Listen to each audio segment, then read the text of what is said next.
Hello, Eurovision. Okay, it's taken me a while to make this video. It's middle of June and I'm only now making it. That's a month late. I'm sorry, I was in America and then I was busy and my brother was here, so I'm doing it now. And this probably will only go up in like 3 months. I would say the outcome's not going to change, but from what we've seen, I wouldn't be surprised if it does. So I've made a huge list of notes that I'm gonna read from and let's chat.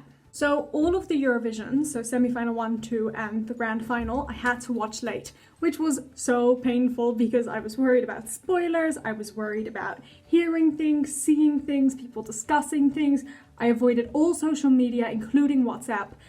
I couldn't bear to handle it. Also, I watched it on a Swedish program because that was the only way I could watch it in America. So yay for Swedish. This was also a very weird Eurovision for me because there was no real lead up to it. Usually I get like really excited, I listen to all the songs, I get really prepared and into it, but I couldn't do any of that this year, or I could, but I chose not to because other stuff was going on in my life. And so I went into Eurovision knowing nothing. Didn't know any of the songs, didn't know any of the entries, nothing. One of my friends who's like a generation older than me did tell me one thing about Eurovision, and that was that both Australia and Holland were quite high up for people's expectations to win. And I was thinking, really not Australia, and please yes, Holland. So that's just also yes, there are going to be spoilers, but by the time this goes up, it'll be like 3 months past Eurovision, so I'm sorry. The one thing I forgot to do was actually make it so that I couldn't get any notifications on WhatsApp, which I only made that mistake for the first semi-final. After that, I didn't do it anymore. But the one thing that was spoiled to me was my sister. She said that Australia had gone through. Also, the first time, actually all 3 times, I had to get my brother to get it up on my computer so that I could watch it without accidentally finding out more spoilers. So I was like, can you please look up a place where I can watch it and get it set up so I just have to press play and that's it?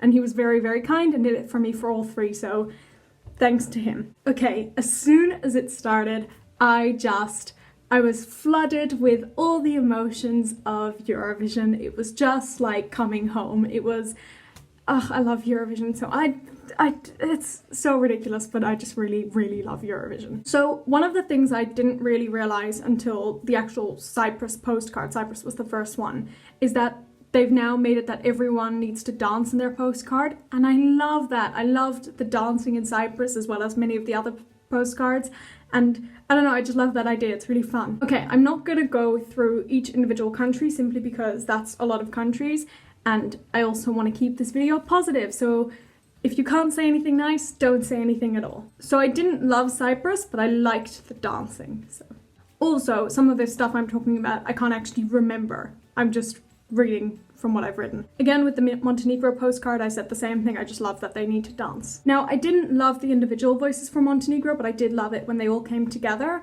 And I really liked the long, high arms. That must have been a note or something that someone sung, and I really liked it. Finland. I liked the main singer on like the long notes, and for me, the dancer felt a little unnecessary, but apparently a cool trick. Not sure what that meant, but apparently he did some tricks which were cool. Poland, I've written, amazing opening, laughed so hard, was not expecting it, but love that they're staying traditional. So I do remember this one. It was just, as soon as they started, I was like, what is happening? But I did like the idea of it. Slovenia, I've written again, I love the postcard and the dancing. The girl has a good voice, plus I like that it's in their own language, but I didn't love the performance. Then for Czech Republic, I've written colours and upbeat, which in and of itself, I just really enjoy and I like that. It was really fun, which I can remember it, and I do still agree with that. It was very like, I don't know, it was good. The broadcast was really cool with the squares and things, I like that. And again, there was a long note I think that I liked. Hungary. I had a question. Is that the same guy as from a few years ago? I didn't bother looking this up. I probably should have, but he reminded me of the one from a few years ago. Belarus. I sort of liked the dancers. I liked the high voice. I thought that was good. And then apparently I think they stepped it up a notch because I've written amazing high voice plus such cool dancers and acrobatics. So yay. Serbia, very good voice, cool effects, but don't like the bits where they're not really saying words, but I think I just have that in general with songs, like say words, don't go la la la la la la la or whatever. With Belgium, the one thing I've written that really frustrated me was that there were so many moments where it could have built up to more and each time it just didn't, and it was like, well, you could have done more with that. But anyway, Georgia, cool effects and background, but when the background singers joined in, it felt a little bit like we were listening to a cult. Australia.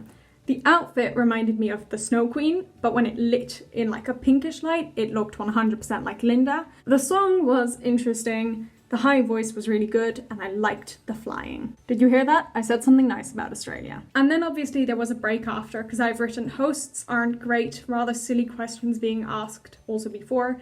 Then again, after Petra months, no one can beat that, which is a fair point. Iceland, laughed out loud when he started singing because I was not expecting that at all. This is what happens when I'm not prepared for the songs.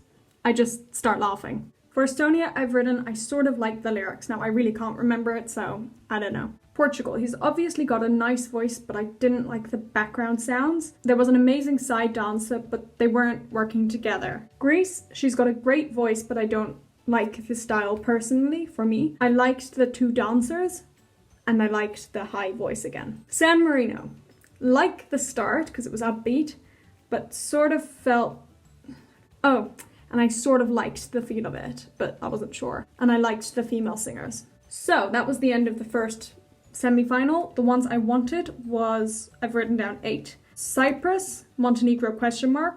Czech Republic, Hungary, Belarus, Belgium only because of loyalties, Australia only because I knew it was going through, and San Marino. Then, semi-final 2. I'm gonna do this in a new video.